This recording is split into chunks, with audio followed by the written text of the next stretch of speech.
단장을 맡고 있는 이강한이라고 합니다.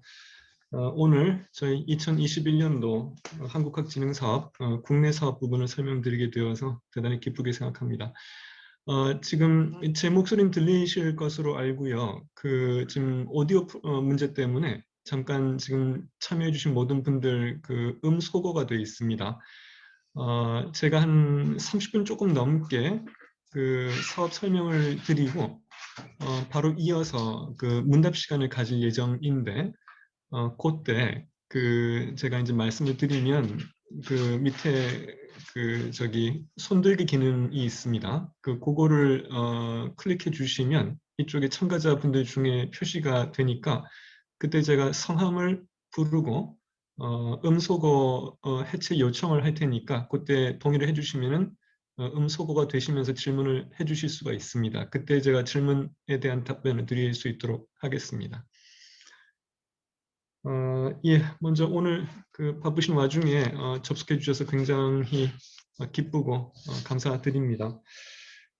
잘 아시는 바와 같이 저희 한국진흥사업은 해외 사업과 국내 사업으로 구성이 되어 있는데 올해 초 여러 사업들을 해외 한국학 사업 그리고 국내 한국학 사업으로 재편을 했습니다.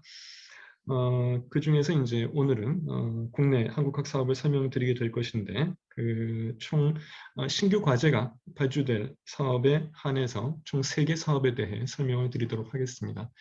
제가 지금 자료 하나를 공유를 하겠습니다.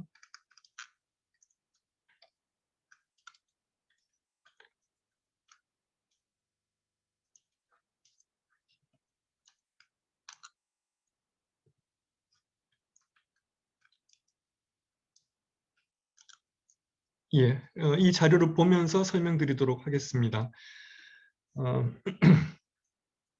예, 해외 한국학 사업은 뭐 이렇게 되어 있는데 오늘 설명드릴 대상이 아니니까 넘어가도록 하겠습니다. 그리고 국내 한국학 사업은 현재 화면에 나와 있는 바와 같이 구성이 되어 있습니다. 한국학 진흥 사업은 총 4개 사업으로 구성이 되어 있고 그 외에 한국학 분야 토대 연구 지원 사업이 있는데 올해 새로 과제가 발주되는 사업은 앞의 3가지 K학술 확산 연구소 사업, 한국학 국영문 사전 편찬 사업, 그리고 한국학 대형기획 총서 사업이 되겠습니다. 예, 뭐 간단히 말씀드리자면 K학술 확산 연구소 사업은 저희가 올해 처음 개발한 신규 사업이 되겠습니다. 총 예산이 연간 100억 원에 해당되는 야심찬 기획 사업입니다. 두 번째, 한국학 국영문 사전 편찬 사업은 종래 한국학 사전 발간 사업을 개편, 확대한 사업이 되겠습니다. 자세한 내용은 나중에 설명드리겠고, 세 번째, 한국학 대형기획 총서 사업도 이전의 한국학 총서 사업을 확대, 재편하였습니다. 현재 국내 한국학 사업의 경우 하단부에 표시가 되어 있는데 신규 과제의 수를 잠깐 말씀드리겠습니다. 방금 말씀드렸던 K학술 확산연구소 사업은 총 10개 과제가 신규로 선정 지원될 예정입니다. 국영문 사전 편찬 사업은 총 2과제가 신규 발주될 예정이고요. 대형 기획 총서 사업의 경우 2과제가 신규 과제 수로 표시되어 있는데 사실은 한 개 과제별로 총 5건씩, 즉 총 10개의 모노그래프 집필 계획을 선정해서 지원할 예정으로 있습니다. 이제 사업별로 상세 설명을 드리도록 하겠습니다. 먼저 K학술 확산연구소 사업이 되겠습니다. 화면에 나와 있듯이 해외 한국학 연구 및 교육 강화를 위한 국내 연구소의 온-오프라인 교육 콘텐츠 제작 지원 사업이 이 사업의 본령이자 요체가 되겠습니다. 국내에 누적되어 있는 우수한 연구 성과들을 해외의 관심 및 관점과 결합함으로써 외국에서 즐겨 찾고 또 수용할 수 있는 한국학 연구 및 교육 콘텐츠를 적극 생산하여 해외에 보급하는 사업이 되겠습니다.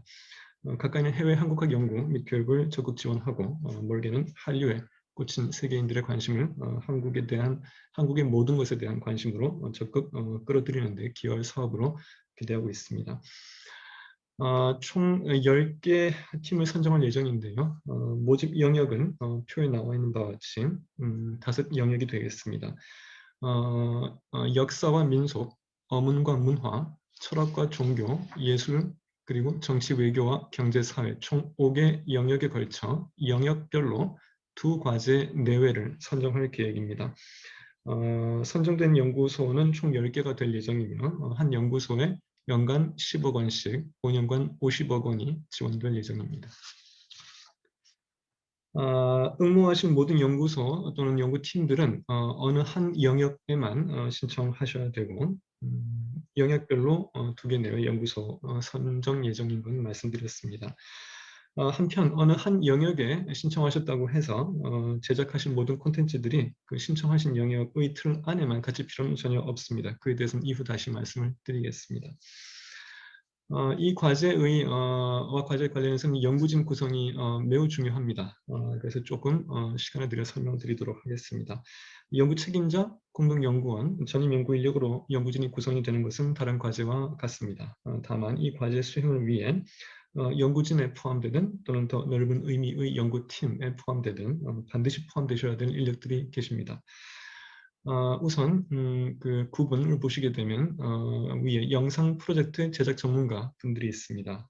본 사업의 본령이 온 오프라인 콘텐츠, 그 중에서도 온라인 콘텐츠 구축에 있는 만큼 이분들의 역할이 굉장히 중요합니다.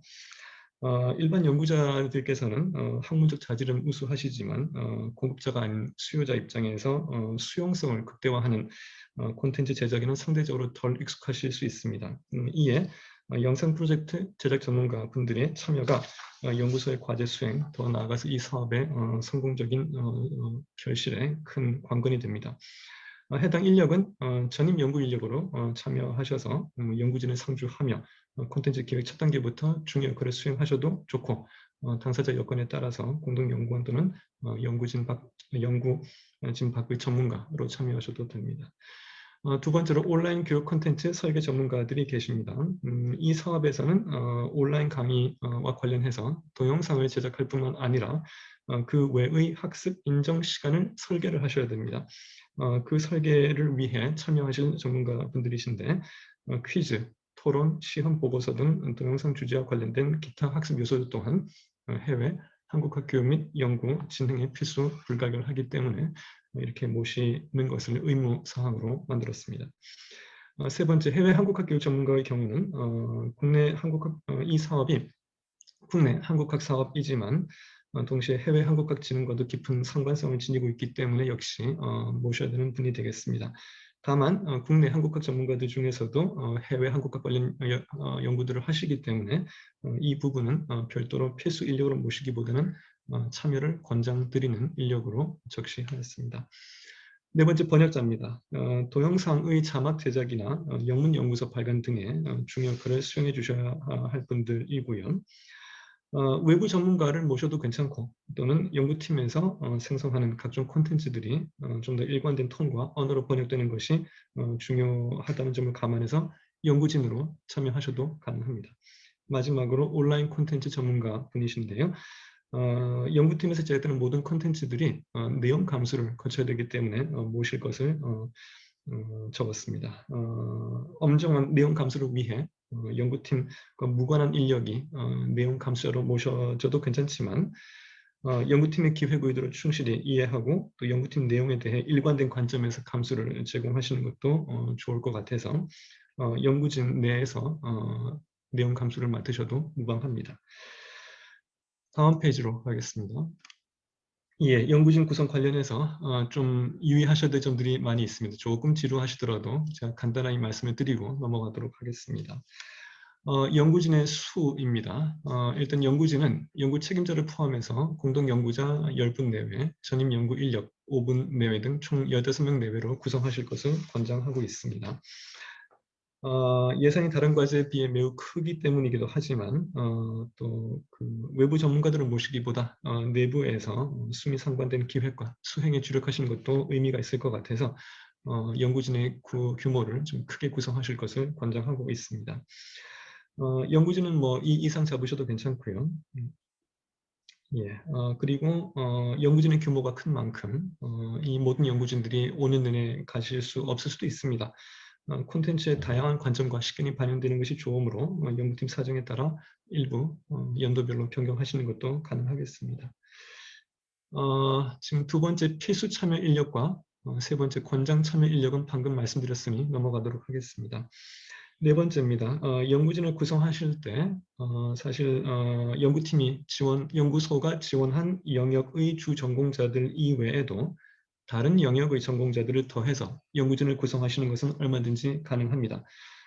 분과 학문의 틀에 갇히는 것을 피하기 위해서라도 바람직할 것 같고, 따라서 학제적 연구진을 구성하시고 지원한 영역 외의 영역에 관련된 학문 요소도 포함시켜서 학제적인 콘텐츠를 구축하시되 영역별로 모집하는 그 취지 또한 구현하기 위해 지원하신 영역에 관련된 콘텐츠가 전체 구축하시게 될 콘텐츠의 3분의 2, 즉 70% 이상은 되게끔 구축 계획을 설계해 주시면 좋겠습니다.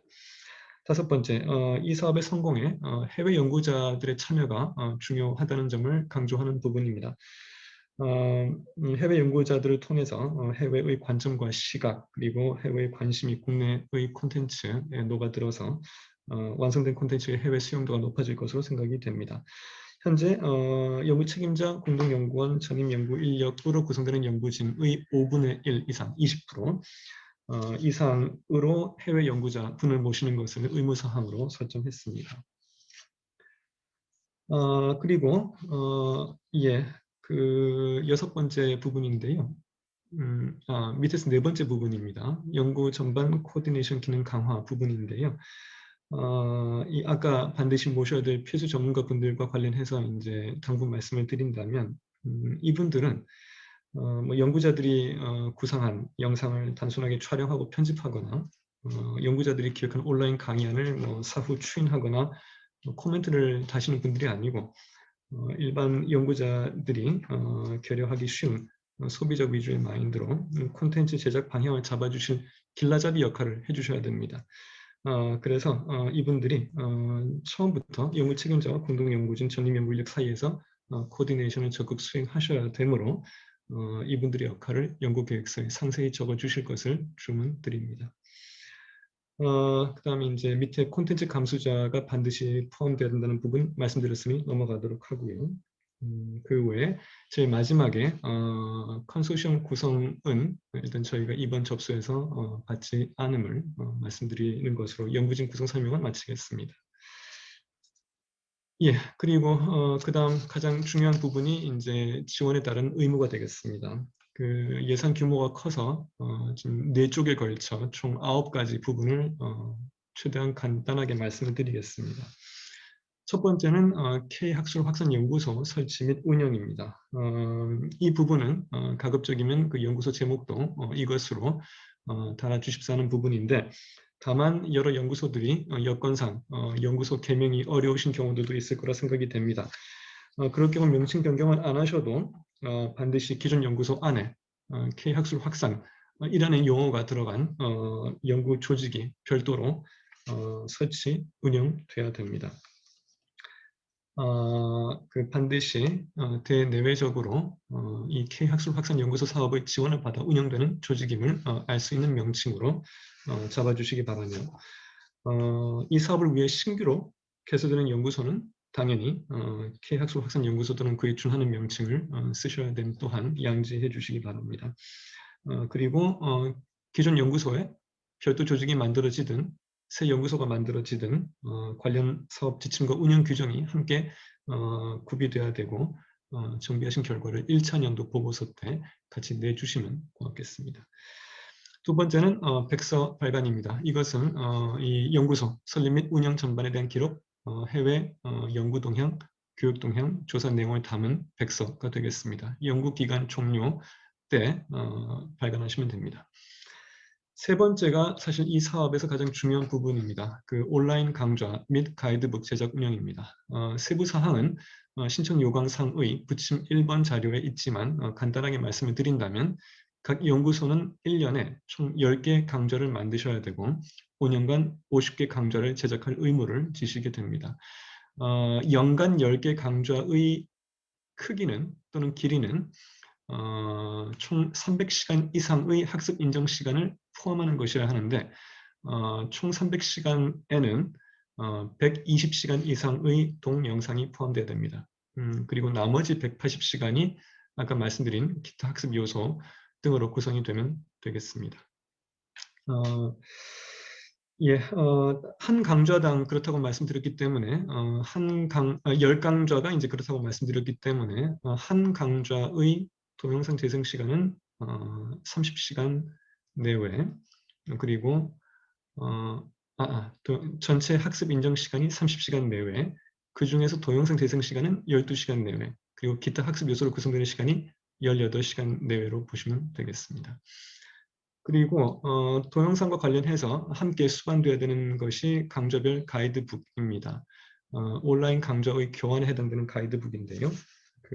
앞서 말씀드렸던 180시간 내외의 기타 학습 요소들을 담은 강의 기본 교재로 생각하시면 됩니다. PDF 파일로 제작하시면 되겠습니다.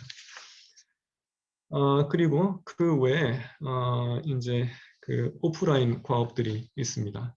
먼저 4번 영문 교과서 또는 영문 소스북 중 택일해서 출판하시는 과업이 있습니다. 먼저 영문 교과서와 소스북 각각의 개념을 말씀드린다면, 영문 교과서는 해외에서 활용할 수 있는 전문적인 교과서이자 단순 소개서류의 참고서 입문서가 아닌 국내의 연구 성과가 고루 담긴 세계적 수준의 분야별 한국학 교과서를 이루는 걸로 이해하시면 되겠습니다. 반면 소스북은 중요 한국학 자료의 소개, 해제, 역주가 포함된 전문 소스북으로서 고급 학술 연구 자료집이라고 생각하시면 되겠습니다. 따라서 해당 모든 연구소들은 신청 영역과 그 연구소의 전공 특성에 따라 이 영문 교과서 또는 영문 소스북 중에 하나를 택하여 출판하시면 되겠으며, 다만 출판은 영문으로, 그리고 해외 저명 출판사에서 300페이지 이상 되는 분량으로 이북과 인쇄 출판 두 가지 모두를 하셔야 함을 양지해 주시면 고맙겠습니다. 또 다른 오프라인 과업으로는 연구서가 있습니다. 아까 방금 말씀드렸던 반과로 4번은 일종의 도구서가 되겠는데 그 외에 연구서가 있습니다. 연구소의 경우는 국내외 연구 성과를 반영한 국문 연구서 한 권을 국내에서 출판하시고 영문 연구서 한 권을 해외에서 출판하시게 됩니다. 이것은 택 1이 아니고 두 권 모두 출판하셔야 됩니다. 그리고 이제 오해가 있을지 몰라서 이 해외 출판 영문 연구서는 국내 출간 국문 연구서를 단순 번역하는 것은 아닙니다. 연구소에서 신청한 연구 영역과 관련된 주제로 강좌와 유기적으로 연관된 내용으로 집필되셔야 되고, 해외 소통이 중요하므로 학술 용어 등에도 신경을 써주시기 바랍니다. 6번째는 해당 연구소들의 연구 내용과 교육 내용을 게시하고 또 구축된 콘텐츠도 임시 탑재할 국영문 홈페이지 구축과 운영이 되겠습니다. 7번째는 역시 소통을 위한 것으로 국제학술회의 개최 부분입니다. 연구 성과의 공유 및 점검을 위해서 총 연구기간 5년 동안 2회 이상 개최하실 것을 의무로 잡았습니다. 예, 8번째는 우수성과 공유협의회가 되겠습니다. 조금 명칭이 생경하게 들리실지 모르겠는데 사실 10개 연구소의 성과들이 회계적인 필요는 없지만 일정 정도의 동질성과 일관성은 가지는 것이 이 대규모 국가 연구 사업으로서는 어느 정도 필요하다고 생각이 됩니다. 그래서 10개 팀이 선정된 10개 연구소가 선정된 이후에 저희 진흥사업단에서 개최하는 어떤 컨설팅 제공 차원의 협의회도 개최 계획 중에 있지만, 다만 진흥사업단이 수주하신 연구소들에게 일방적으로 뭔가를 제시하기보다 실제 사업을 수행하신 연구소들 간에 공유할 애환 또는 정보 등이 많을 거라 생각이 됩니다. 이에 연구소 간의 소통을 강화하고 소통이 다시금 각 연구소로 환류가 되어서 연구소 생성 콘텐츠의 품질 제고로 이어지는 것을 권장하기 위해 매년 10개 연구소 중 2개 연구소가 합동으로 전체 연구소들이 참여하는 우수성과 공유협의회를 개최하도록 하겠습니다. 개최하는 것이 의무로 되어 있습니다. 이런 모임을 통해서 서로가 경험과 지향을 공유하고 다른 연구소의 계획도 인지함으로써 서로 차별화된 콘텐츠를 구축하는 여지도 넓어질 것 같습니다. 마지막으로 성과 관리, 즉 성과물 탑재에 대해서 말씀드리는 것으로 정리하겠습니다. 연구소에서 구축하시게 될 콘텐츠들은 기본적으로 한국평생교육진흥원의 K무크 사이트에 탑재를 하셔야 됩니다. K무크는 이미 국내 한국학 온라인 교육에 지대한 기여를 하고 있는데 저희 K학술 확산연구소 사업에 따라 제작되는 콘텐츠들을 여기에 싣게 되면 진정한 국내외 콘텐츠 간 융합이 가능해질 것 같습니다. 모든 연구소들은 선정이 되고 연구기관을 개시하신 후 한국평생교육진흥원과 콘텐츠 제작 및 탑재와 관련된 협약을 체결하셔야 됩니다. 그리고 향후 콘텐츠 제작 및 탑재 과정에서 K무크의 검수 기준과 일정도 준수하셔야 됩니다. 그리고 탑재와 별개로 사업기간 내는 물론이고 사업기간 종료 이후에도 5년 정도는 구축하신 성과를 다양한 형태로 관리하시는 것이 필요합니다. 따라서 관련 계획을 연구계획서에 적시해 주시는 것을 신청 요강에 명시하였습니다. 예, 마지막으로 과제 신청 기간을 안내해 드리겠습니다. 예산이 굉장히 크기 때문에 연구팀 조직과 연구소 준비에 시간이 많이 걸리실 것으로 생각을 해서 기간을 최대한 늦게 잡았습니다. 따라서 2021년 4월 13일 화요일 날 10시부터 일주일 뒤 4월 20일 화요일 날 오후 5시까지 신청을 받고 주관 연구기관은 19일부터 22일까지로 잡혀 있으니 착오 없으시기 바랍니다. 저희 한국학 과제관리 시스템에 업로드 해주시면 되겠습니다. 마지막으로 유의하실 사업의 내용 관련해서 의문점이 있으시다면 이제 조금 이따 진행될 문답 시간에도 말씀해 주실 수 있고 또 담당자와의 상담을 통해 해결하실 수 있겠지만 참고가 될 만한 부분들이 신청 요강에 3군데에 있습니다. 먼저 선정심사 관련 심사 항목 및 배점표가 있습니다. 거기 이 사업들의 주안점이 담겨 있으니 참고하시면 도움이 될 것 같고요. 두 번째 부침 1번, 그것은 온라인 강좌 설계 및 운영 요건입니다. 예컨대 구축하시게 될 강좌들의 난이도를 어떻게 배합할 것인가, 그 다음에 전 세계 범용형 강좌와 특정 권역 맞춤형 강좌를 어느 정도 비율로 안배할 것인가, 그 다음에 동영상의 촬영 언어라든가 자막 언어 등에 대한 모든 것들이 여기 담겨 있으니 참고하시면 도움이 될 것 같습니다. 마지막으로 부침 2번 자료가 또 있습니다. 온라인 교육 콘텐츠 제작 가이드라인입니다. 동영상을 제작하실 때 콘텐츠의 수월성을 보장하기 위해서 그리고 학생들의 수용성을 제고하는 차원에서 그리고 연구윤리 관련해서 유의하셔야 될 부분들이 모두 담겨 있으니 참고해 주시기 바랍니다. 예, 이상이 K학술 확산연구소 사업에 대한 설명이었습니다. 조금 좀 빨리 말씀드린 것 같은데 이후 문답 시간에 부족한 부분들을 물어봐 주시면 답변 드리도록 하겠습니다. 그리고 두 번째 사업으로 넘어가도록 하겠습니다. 두 번째 사업은 아까 말씀드린 것처럼 한국학 국영문 사전 편찬 사업이 되겠습니다. 그동안 저희 사업단의 사전 사업은 국내 연구자들을 대상으로 주제어 사전 위주로 기획 발주되었습니다. 많은 공헌을 했지만 한편으로 외국인을 대상으로 한 사전 편찬이 또 사업단의 오랜 과제로 남아 있었기도 했습니다. 이에 해외 한국학 교육 및 연구를 지원하기 위한 도구서 편찬이 시급한다는 판단에서 올해 신규 예산을 통해 외국인을 위한 한국어 사전 편찬에 나서게 되었습니다. 여러 중요한 한국학 용어들 중에 외국인들의 관심이 높거나 한국학 확산을 위해 전파 가치가 높은 항목들을 엄선해서 영어로 번역할 예정이고 올해는 인문 분야 한국학 용어 번역 1팀, 사회과학 분야 한국학 용어 번역 1팀을 지원할 예정입니다. 선정 시 수행하실 내용은 다음과 같습니다. 일단 매년 한국학 단어 200개씩을 영역하시고 200개의 단어별로 관련된 메타데이터들을 저희 사업단에서 지정하는 시스템에 입력을 하시면 되겠습니다. 결론적으로 3년 연구기간 동안 총 600개의 단어가 영어로 번역이 되게 됩니다. 그리고 연구계획서에 반드시 넣으셔야 될 사항이 있습니다. 그것은 1차 연도에 번역하시게 될 200개 단어의 리스트와 그중 3, 4, 5개의 항목을 실제로 번역하신 부분이 되겠습니다. 200항목의 리스트에는 또한 각 항목이 대분야, 대유형, 시대, 세범주상 어디에 해당되는 건지 관련 정보, 즉 메타데이터를 같이 부기해 주시고 명사 형태의 정의문도 제시해 주시면 되겠습니다. 다음은 연구진 구성입니다. 이 사업도 K학술학생연구소 사업처럼 복잡하지는 않지만 새로운 사업이고 외국인을 위한 사전 편찬 사업이 되다 보니까 연구진 구성이 다른 과제가 조금 다른 특수함이 있습니다. 연구 책임자와 공동연구원으로 구성이 되고 이 사업은 예산 규모상 전임 연구 인력을 두지 않습니다. 그리고 반드시 포함되셔야 될 인력으로 전문 에디터와 해외 연구자분들이 있습니다. 전문 에디터라 함은 국내 잡지사 또는 출판사 등에서 근무한 경력이 있으신 분들을 이릅니다. 그리고 해외 연구자는 한국학 관련 연구 경력을 지닌 외국인 연구자가 되겠습니다.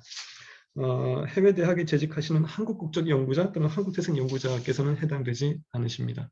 외국 태생이시라야 됩니다. 그리고 이제 이 두 부류의 전문가분들이 박사 학위 또는 300% 연구 업적을 안 갖고 계실 수 있으므로 관련 경력을 대신 제시하시면 참여하실 수 있게 했는데 이 두 분의 참여가 필수적인 이유에 대해서는 다음에 뒤에 설명을 드리겠습니다. 과제 신청 기간은 2021년 4월 5일부터 14일까지 이 되겠습니다. 그리고 이제 업로드 방식은 다른 사업들과 동일합니다. 그리고 다음 한 3쪽에 4쪽에 걸쳐서 그 유의하실 사항들을 좀 말씀을 드리겠습니다. 항목 선정에 대한 부분입니다.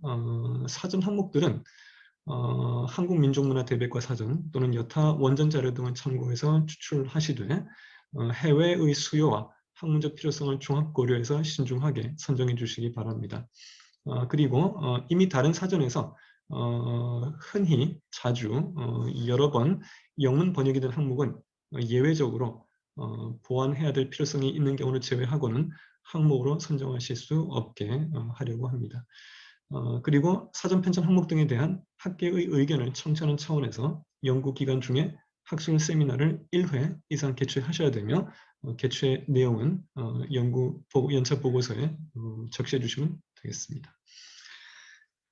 예, 두 번째로 이제 원고 작성 절차입니다. 이러한 좀 복잡한 공정이 표현이 되어 있습니다. 이런 공정을 설계한 이유는 사실 우리가 국문 원고를 단순히 영어로 번역하면 해외에서 읽을 수 있겠지 하고 짐작을 하기 마련인데 사실 그렇지가 않다는 점 때문입니다. 그래서 총 4개의 공정을 설정을 했습니다. 먼저 1번입니다. 국내 연구자분이 사전 항목을 결정하신 다음에 항목별로 원고를 우리말로 초안 집필을 하십니다.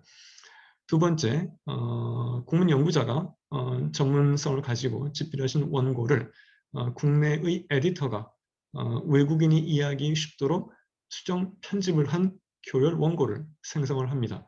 그리고 세 번째로 국내 에디터가 만든 두 번째 교열 원고를 해외 연구자가 영어로 번역을 합니다. 그리고 네 번째, 영어로 번역된 원고를 다시 일본의 국내 연구자분께서 감수 보완하시고 해외 연구자와 협의를 하여 최종 영문 원고로 완성을 합니다. 이러한 공정을 통해서만이 해외 연구자들이 실질적으로 알아들을 수 있고 이해를 할 수 있으며 본인들의 연구와 교육에 활용할 수 있는 원고가 나올 수 있기에 설계된 공정임을 이해해 주시면 감사하겠습니다. 세 번째는 원고 작성 시 유의사항입니다. 이 사업이 과연 어느 그룹을 타겟팅하고 있는지에 대한 질문을 많이 받습니다. 본 사업의 성과물은 영어권 학부생 수준의 학력 보유자로서 대중적 지식 이상의 한국학 정보를 원하는 자들을 대상으로 하는 것으로 잡았습니다. 그리고 본 사업의 번역 언어는 영어로 한정을 했습니다. 많이 궁금해하실 부분은 항목별 길이입니다. 한 항목의 국문 및 영문 원고 길이를 너무 길게 하기도 너무 짧게 하기도 어려운 점이 있습니다. 따라서 국문으로는 A4 한 장 정도, 그리고 영어 단어상으로는 500단어 내외를 기본으로 하되 항목별로 조금 양이 더 필요한 항목도 있고 짧아도 될 항목들이 있으니 연구진 판단에 따라서 항목별로 분량 조절이 가능하십니다. 모든 멀티미디어와 이미지들은 연구팀에서 반드시 사전에 저작권 보유자로부터 사용 허가를 확보를 하셔야 되고요. 그리고 원고 집필에 활용하신 참고 문헌들과 함께 또 함께 참고할 만한 추가 소스도 같이 부기해 주시면 좋을 것 같습니다. 마지막으로 결과물 제출 방식과 탑재 플랫폼을 말씀드리겠습니다. 결과물은 한국학진흥사업단에서 지정하는 시스템에 기본 정보와 집필 내용을 입력하시면 됩니다. 그리고 그 결과물에 대한 심사도 여기 입력하신 기본 정보 그리고 집필 내용, 아까 말씀드렸던 4종의 원고 중에 최종 원고까지만을 대상으로 진행하도록 하겠습니다. 기본 정보와 집필 내용에 대해서는 화면에 있는 내용들을 참조해 주시고 입력 시스템은 여름 이후에 오픈될 예정입니다. 그리고 연차 보고서 제출 시 방금 말씀드린 심사 대상이 될 최종 원고 외에도 아까 4종의 원고에서 최종 원고를 빼면 총 3종의 원고가 남으니 그것도 함께 제출해 주시면 됩니다. 제출하신 결과물은 차후 한국학진흥사업단 한국학성과 포털에 탑재가 되고 향후 사용자 수요, 이용 환경, 관리 방식 등을 고려해서 한국민족문화대백과 사전 사이트 등과 통합 운영될 수도 있습니다. 그리고 마지막으로 사후 관리 관련해서 결과 보고서를 제출하실 때 이거는 이제 사업이 다 끝난 다음에 얘기이긴 한데요. 그 사업이 종료된 후 2년간 본 팀에서 구축하신 사전 항목들과 관련해서 외부에서 제기될 수 있는 각종 질문 또는 의문 사항들에 대해서 어떻게 대응할 것인지 업데이트는 어떻게 하실 건지 그 계획을 함께 제출해 주시면 되겠습니다. 예, 마지막으로 한국학 대형 청소 사업을 소개해 드리겠습니다. 예, 기존 한국학 청소 사업은 저희가 사실 그 연구자들의 개인적 기호와 연구 주제들을 존중해서 중소형 청소 위주로 운영을 해왔는데요. 한국학 진흥을 위해서 개인은 물론 사회 전체에 기여할 수 있는 집체적인 대형 청소의 필요성도 항상 함께 제기가 되어 왔습니다. 이에 진흥사업단은 작년부터 대형 청소 사업을 출범을 시켰습니다. 청소의 총 주제를 설정한 후 총 주제에 관련된 세부 주제별로 여러 연구자분들의 모노그래프 집필 계획을 지원받아 심사 선정해 지원해 왔습니다. 작년에 20세기 한국학술 청소가 출범해서 2029년까지 매년 5건씩 모노그래프를 지원할 예정이고 올해부터는 21세기 한국 문화 총서를 출범을 해서 2030년까지 매년 5년씩 5건씩 모노그래프를 지원할 예정입니다. 그 각각의 총서에 대해서 간단하게만 설명을 드리겠습니다. 먼저 20세기 한국학술 총서입니다. 핵심 주제는 총 4개입니다. 식민 침탈, 민족 분단, 한국전쟁, 권위주의 등 4개입니다. 이런 민족사적 비극들이 발생한 연유를 냉철하게 성찰하고 그런 과오를 되풀이하지 않을 방안을 모색하기 위한 총서가 되겠습니다. 응모하시는 분들께서는 이 핵심 주제 4개와 4개 중 1개를 택하셔서 그와 관련된 소주제, 지금 화면에 있는 것도 괜찮고 새로운 것도 괜찮습니다.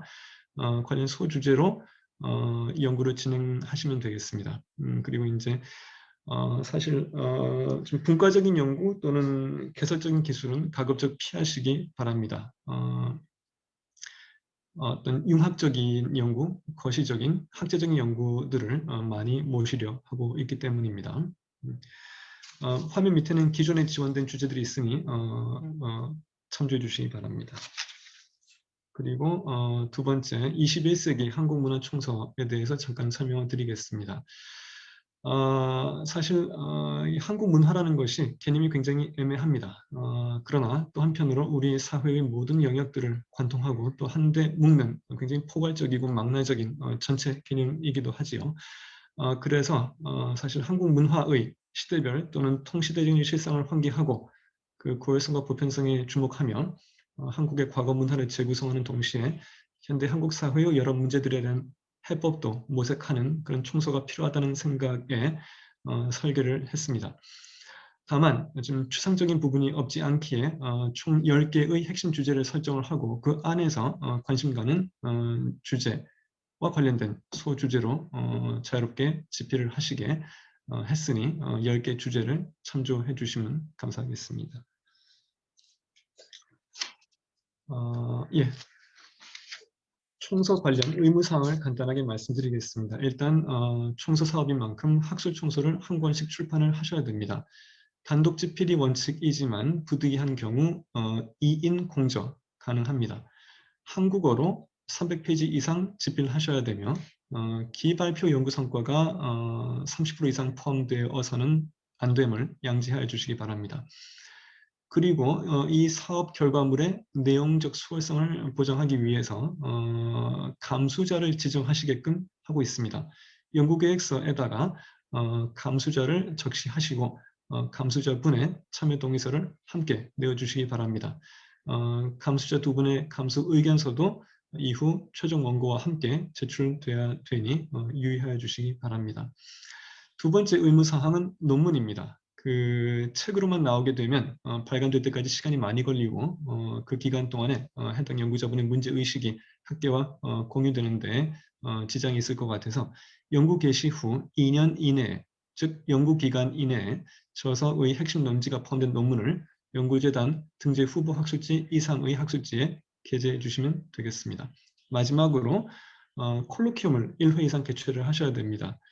연구 성과를 가지고 연구 개시 후 18개월 정도 된 시점에 집필자와 감수자가 함께 참여하셔서 저서의 핵심 논지를 종합적으로 참석자들과 더불어 논의하시는 콜로키움을 1회 이상 개최를 하시는데 개최 계획을 저희 진흥사업단에 미리 통지해 주시고 개최 내역을 이후 함께 결과 보고서에 제출해 주시면 되겠습니다. 지원 규모를 미처 말씀 못 드렸는데 여기서 설명을 드려야 되겠습니다. 한 권당 연구비가 6천만 원이 되겠습니다. 이 중에서 집필료가 5천만 원이고 나머지 1천만 원이 출판비 500, 감수비 300, 간접비 200으로 구성이 됩니다. 출판 부분은 저희 한중현 출판문화부를 통해 출판을 하거나 사정에 따라 저희가 지정하는 다른 출판사를 통해 출판할 수 있을 예정이니 이것은 이후 공지될 예정입니다. 그리고 연구 개시 1년 이내 최종 결과물의 예상 목차 그리고 목차의 30% 이상에 해당되는 원고 그리고 사이버 윤리교육 프로그램 이수 수료증을 제출해 주셔야 됩니다.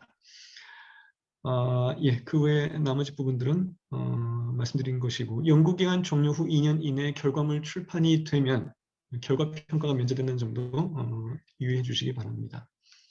신청 기간은 얼마 안 남았습니다. 3월 8일 월요일부터 17일 수요일까지가 되겠습니다. 이상이 일단 2021년도 총 신규 과제들이 발주되게 될 총 3개 사업군에 대한 설명이 되겠습니다. 오랜 시간 좀 지루하셨을 텐데 들어주신 점 감사드리고 이제 공유 자료를 끄고 저희가 문답 시간을 가지도록 하겠습니다.